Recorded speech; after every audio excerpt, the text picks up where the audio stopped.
Hi students, my self Manish Kumar from Jaipur.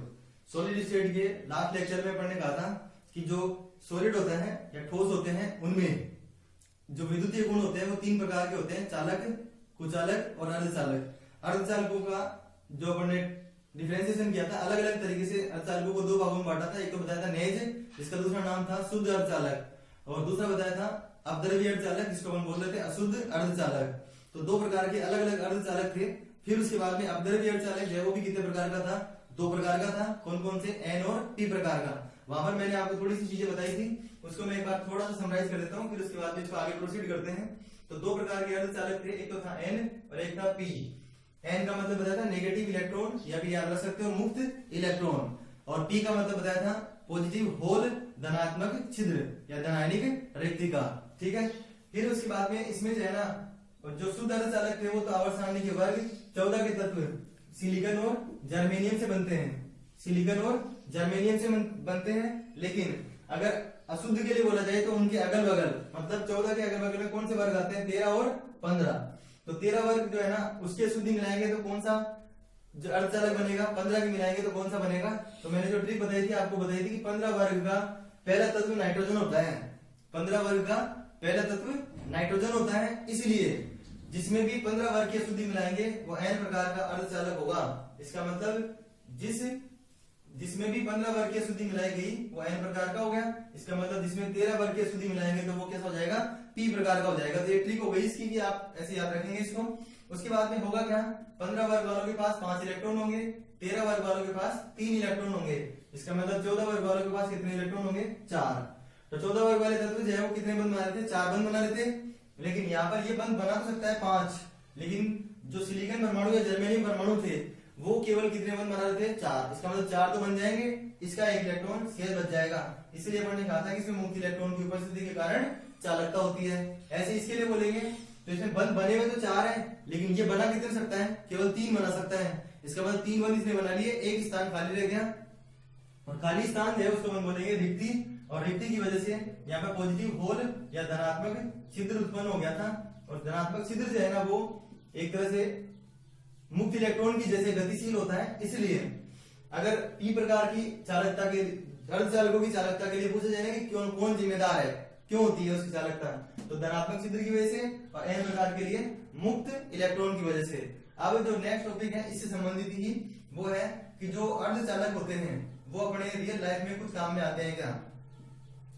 तो अर्धचालक जो है उनसे क्या किया जा सकता है? अगर दो अर्धचालकों को एनपी या फिर पीएन इस तरीके से जोड़ दिया जाए, और जोड़ने को बोलते हैं संधि।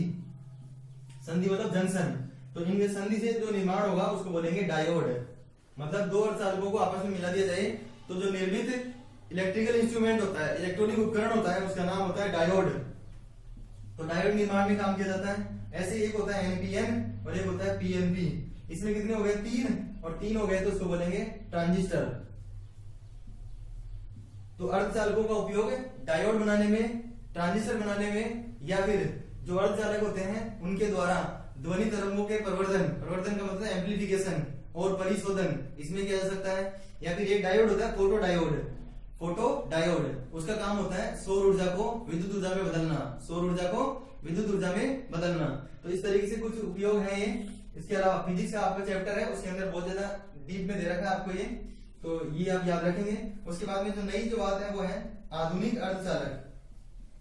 भाई अर्धचालकों की डिमांड जो है वो बढ़ गई है, इसलिए जो साइंटिस्ट है वो क्या कर रहे हैं? दूसरे तरीके से अर्धचालक बना रहे हैं। जैसे कि ये था, उनके अलावा किस तरीके से अर्धचालक बनाए जा सकते हैं। तो इसको देखो आप कैसे याद रख सकते हैं कि जैसे मान लो सिलिकॉन और सिलिकॉन को आपस में जोड़ रखा है आपने। ये कौन से वर्ग में आता है? 14 वर्ग में। ये कौन से वर्ग में आता है? 14 वर्ग में। इन दोनों का टोटल कितना हुआ? 28। कितना टोटल हुआ? 28। तो इस प्रकार यहाँ पे आधुनिक अर्धचालक जो बनाए गए वो दो प्रकार से बनाए गए, एक तो 12 और 16 वर्ग के तत्वों को मिलाकर, और एक 13 और 15 वर्ग के तत्वों को मिलाकर। फिर बता रहा हूं मैं कि ये सिलिकॉन 14 वर्ग में है, ये सिलिकॉन भी 14 वर्ग में है। ठीक है, 14 वर्ग में है इसलिए। बाकी आप ऐसे भी कह सकते हैं कि 14 इलेक्ट्रॉन है, बाकी वर्ग वाइज याद रखो आप इसको। तो इन दोनों का टोटल जो है कितना हो गया? 28। यहाँ पर भी इन दोनों का टोटल देखोगे तो आप यहाँ पे क्या आएगा? 28 ही आएगा। तो अगर 12 और 16 वर्ग के कोई तत्व दे दिया गया और आपसे पूछा गया कि ये किस प्रकार व्यवहार करेगा, तो आप आंसर देंगे अर्धचालक की तरह व्यवहार करेगा। जैसे 12 वर्ग का तत्व ले लिया अपन ने जिंक, और 16 वर्ग का तत्व ले लिया सल्फर। तो ZnS एक तरह से आधुनिक या मॉडर्न सेमीकंडक्टर की तरह व्यवहार करेगा।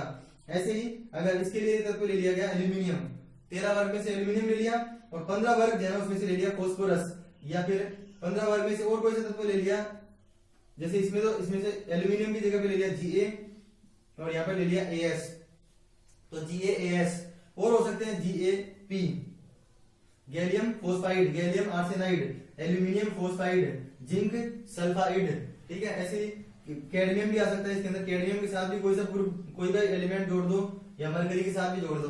तो 12 और 16 वर्ग से क्या बने आधुनिक अर्धचालक, 13 और 15 वर्ग से क्या बने आधुनिक अर्धचालक। तो ये था ठोसों में विद्युतीय गुण। अब चैप्टर में ऑलमोस्ट लास्ट जो टॉपिक है वो है, मतलब 2-3 टॉपिक लास्ट में छोटे छोटे और दे रखे, ओनली राजस्थान बोर्ड में ये लिखेंगे वो। तो लास्ट जो टॉपिक है वो अपने पास है ठोसों में चुंबकीय गुण। तो ठोसों में जो चुंबकीय गुण है वो कौन कौन से हो सकते हैं, तो वो अपना, तो अब पेपर पढ़ेंगे यहाँ पर ठोसों में कौन कौन से चुंबकीय गुण हो सकते हैं। ठोस की बात नहीं है यहाँ पर, ये वाले चुंबकीय गुण और किसी में भी हो सकते हैं, लेकिन यहाँ पर ठोस का चैप्टर पढ़ रहे हैं इसलिए केवल ठोसों के लिए बोल रहे हैं पढ़। तो ठोस है उसमें चुंबकीय गुण जो है वो कौन कौन से हो सकते हैं, 5 प्रकार। तो पहला जो है ना वो अपने पास है अनुचुंबकत्व, दूसरा है प्रतिचुंबकत्व, अगला जो है वो है लोह चुंबकत्व, फिर प्रतिलोह चुंबकत्व और लघु लोह चुंबकत्व। लोह चुंबकत्व का दूसरा नाम है फेरो चुंबकत्व, और लघु लोह का होता है फेरी। तो इन दोनों का ध्यान रखना, ये फेरो है वो फेरी है।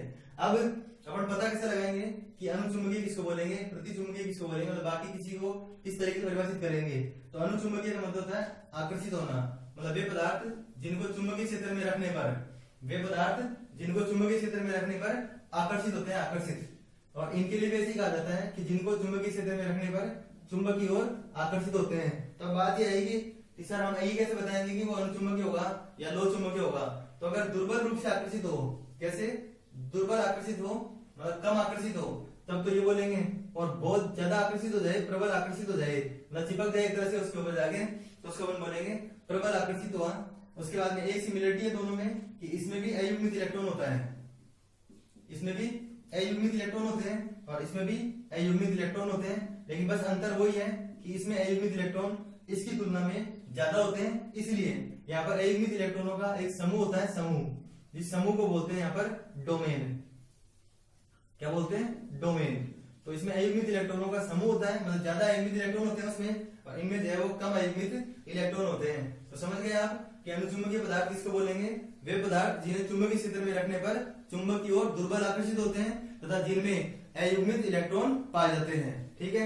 इसके अलावा इनके चुंबकीय गुण केवल चुंबकीय क्षेत्र जो है ना, चुंबकीय क्षेत्र जब तक ये चुंबकीय क्षेत्र में है तब तक ही होते हैं, लेकिन इनके चुंबकीय गुण जो है वो चुंबकीय क्षेत्र में से हटाने के बाद भी शेष बच जाते हैं। तो यहीं पर यही क्वेश्चन पूछा जाता है, इंपॉर्टेंट है ये, कि दो चुंबकीय पदार्थों के चुंबकीय गुण जो है वो चुंबकीय क्षेत्र को हटाने के बाद भी शेष क्यों बच जाते हैं।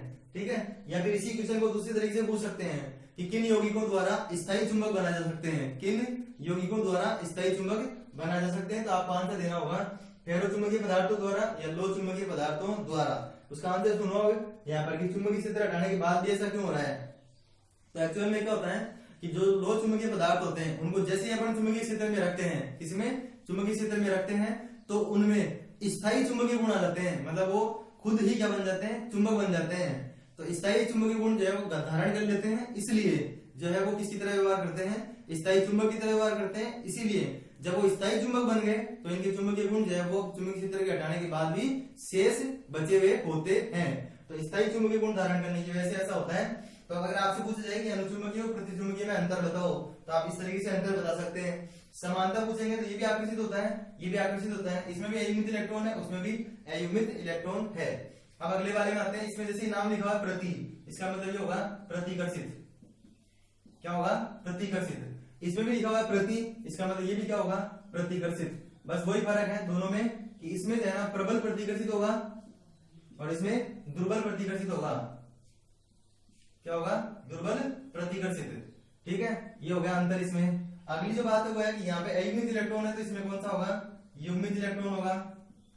इसमें भी कौन सा होगा, युग्मित इलेक्ट्रॉन होगा। लेकिन इसमें जो युग्मित इलेक्ट्रॉन है उनको मैं बताया भी था अभी कि अयुग्मित इलेक्ट्रॉनों के समूह को भी डोमेन बोलते हैं। यहाँ पर जो समूह आएगा वो भी एक तरह से डोमेन हुआ, जैसे इसमें अपन जो इलेक्ट्रॉन है उनको इस तरीके से अरेंज कर सकते हैं कि सभी इलेक्ट्रॉन जो है वो एक नियमित विन्यास में व्यवस्थित है, लेकिन इसमें जो है एक दूसरे के एंटी पैरेलल होते हैं, प्रति समांतर। मतलब इसके प्रभाव को इसने कैंसिल कर दिया, इसके प्रभाव को इसने कैंसिल कर दिया, इसके प्रभाव को इसने कैंसिल कर दिया।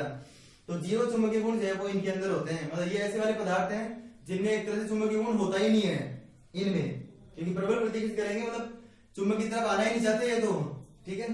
तो ये हुआ इन दोनों में डिफरेंस। अब लास्ट का जो बचा हुआ है इसमें क्या होता है, इसमें इन चीजों से समझ सकते हो आप कि जैसे डोमेन है ना उनको आप इस तरीके से व्यवस्थित कर दें ऐसे, तो कुछ चुंबकीय गुण जो है वो नष्ट हो जाएंगे और कुछ चुंबकीय गुण जो है बचेंगे। जैसे इसका इफेक्ट को ये कैंसिल कर देगा, इसके इफेक्ट को ये कैंसिल कर देगा, मतलब जितना प्रभाव इसका है उतना ही प्रभाव इसका है, लेकिन दिशा अलग है। तो ये दोनों एक दूसरे के प्रभाव को निरस्त कर देंगे, ये दोनों भी निरस्त कर देंगे, लेकिन इन दोनों का प्रभाव बच जाएगा। इसका मतलब लघु लोह चुंबकीय पदार्थ वे होते हैं जिनमें डोमेन या अयुग्मित इलेक्ट्रॉनों का जो चक्रण होता है वो अनियमित क्रम में होता है, अव्यवस्थित क्रम में होता है, जिस वजह से कुछ चुंबकीय गुण जो है वो नष्ट हो जाते हैं और कुछ चुंबकीय गुण जो है वो शेष रह जाते हैं। तो इस तरीके से अपन जो है वो इसको समझ सकते हैं। तो ये इसकी सहायता से आप पता लगा सकते हैं। अब एक बहुत इंपॉर्टेंट चीज कि इनके एग्जाम्पल अपन कैसे पता लगाएंगे, मतलब इनके उदाहरण जो है वो कैसे पता लगाएंगे। तो देखो सबसे पहले मैं इनकी बात कर रहा हूँ, तो इनमें सब में लोह आ रहा, लोह है, इसका मतलब क्या हुआ, लोहे से संबंधित है ये। तो इसमें तो आप याद रखो फेकोनी, क्या याद रखोगे, फेकोनी, आयरन, कोबाल्ट और निकल। कंफ्यूजन भी नहीं होगा इसके अंदर। इस आवर्त सारणी में 26 नंबर पे आता है, ये 27 नंबर पे आता है और ये 28 नंबर पे आता है, इसमें कोई प्रॉब्लम नहीं होती है, ठीक है। एक तत्व होता है जीडी गैडोनियम, जो एफ लोग में आता है, वो होता है एक ऐसे ही होता है CrO2। ये आपको ये याद रख लोगे वो तभी वो होता है, वो तो मैंने बता दिया आपको एक्स्ट्रा ऐसे।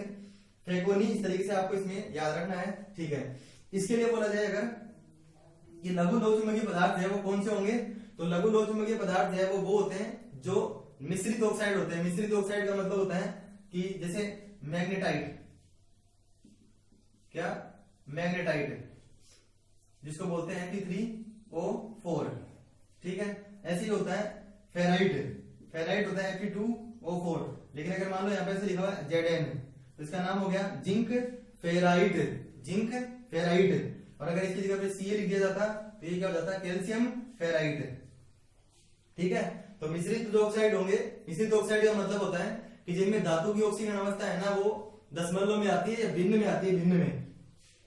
इसमें आप याद रख सकते हैं कि जो आयरन है उसके अलावा मैग्नीज के याद रख लो, चलो मतलब मोनो ऑक्साइड है ना वो याद रख सकते हो। वैसे मैग्नीज के ज्यादातर जो है ना वो इस तरीके से बिहेव करते हैं। तो इसमें निकल का ऑक्साइड या मैग्नीज का ऑक्साइड, क्रोमियम का सिंपल ऑक्साइड, इसे ये नहीं, इसके अलावा कोई दूसरे ऑक्साइड, इसके वैसे जनरली पूछते भी नहीं है। इन दोनों का ज्यादा ध्यान रखना है, ठीक है। इनके उदाहरण याद रखने के लिए केवल आपको इलेक्ट्रॉनिक विन्यास याद होना चाहिए। किसी भी तत्व का इलेक्ट्रॉनिक विन्यास याद रख लो, उसके बाद है ना आप जो है ये बता सकते हैं कि कौन अनुचुंबकीय होगा, कौन प्रतिचुंबकीय होगा। इसका एग्जांपल समझते हैं। जिसमें एक लिखा हुआ है Cu+1, एक लिखा हुआ है Cu+2 और एक लिखा हुआ है Cu। इन तीनों का पता लग जाएगा तो अपन पता लगा पाएंगे कि कौन जो है अनुचुंबकीय होगा, कौन प्रतिचुंबकीय है। तो कॉपर आता है 29 नंबर पर, 29 पे। इसका इलेक्ट्रॉनिक विन्यास होता है 4s1 3d10। तो देखो ये तो पूरे भरे हुए हैं, इसमें जो इलेक्ट्रॉन है एक है, इसका मतलब अयुग्मित है, तो ये अनुचुंबकीय होगा। इसमें जो है ना इसमें ये वाला इलेक्ट्रॉन हट गया, क्या आ गया यहाँ पर 3d10, इसका मतलब सब युग्मित है, तो ये कैसा हो गया, प्रतिचुंबकीय हो गया। इसके लिए बोलेंगे तो एक और कम हो गया, तो क्या हो गया 3d9। और विषम संख्या में इलेक्ट्रॉन है तो वो युग्मित हो ही नहीं सकते, तो ये कैसा हो जाएगा, अनुचुंबकीय है। इसके अलावा एमओटी सिद्धांत में बोरॉन और ऑक्सीजन जो है वो ऐसे अणु थे जो अनुचुंबकीय थे।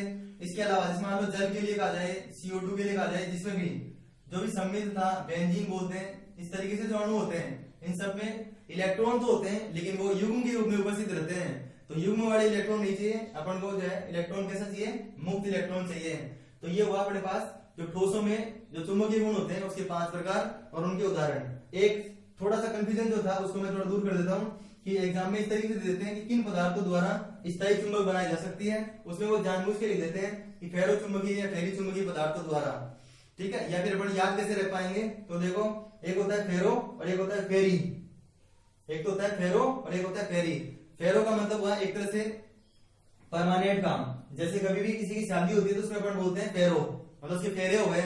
और फेरे का मतलब होता है कि उसका काम हो गया परमानेंट, मतलब वो उसको जिंदगी भर के लिए निभाना है, तो वो फेरो, फेरो का मतलब परमानेंट काम हो गया। और फेरी का मतलब होता है कि कोई भी अपन ने मनोकामना मांगी तो मनोकामना जो है वो मांगने के लिए अपन कभी भी जा सकते हैं, कहीं पे भी, तो वो कैसा हो जाएगा, फेरी हो जाएगा फेरी। तो फेरो का काम परमानेंट और फेरी जो है वो कभी भी कर सकते हैं टेम्परेरी। तो इस तरीके से ये होगा अपने पास चुंबकीय गुण। अब जो अगला जो लेक्चर होगा उसमें जो आरबीएससी बोर्ड में एक दो टॉपिक एक्स्ट्रा दे देते हैं वो, और इनसे रिलेटेड इस चैप्टर से संबंधित कुछ क्वेश्चंस का अपन डिस्कशन करेंगे। आपको करना क्या था, जैसे कि मैं शुरू से कहते आ रहा हूँ, आप इनके नोट्स प्रिपेयर कीजिए। उसके बाद में अब जो है ऑलमोस्ट चैप्टर कंप्लीट होने में है, तो आपसे आप रिक्वेस्ट मान सकते हैं या फिर आप जो है कुछ भी समझ सकते हैं कि भाई मैं आपको कह रहा हूँ कि ये जो पढ़ाया जा रहा है आपको थोड़ा सीरियस लें और उसको ज्यादा से ज्यादा लोगों तक आप पहुंचाएं, जिससे कि उनको भी इसकी मदद मिल सके। आपका जो टाइम है वो बहुत इंपॉर्टेंट है, तो इसका जो है यूज कीजिए, ज्यादा से ज्यादा शेयर कीजिए और चैनल को सब्सक्राइब कीजिए। Thanks for watching.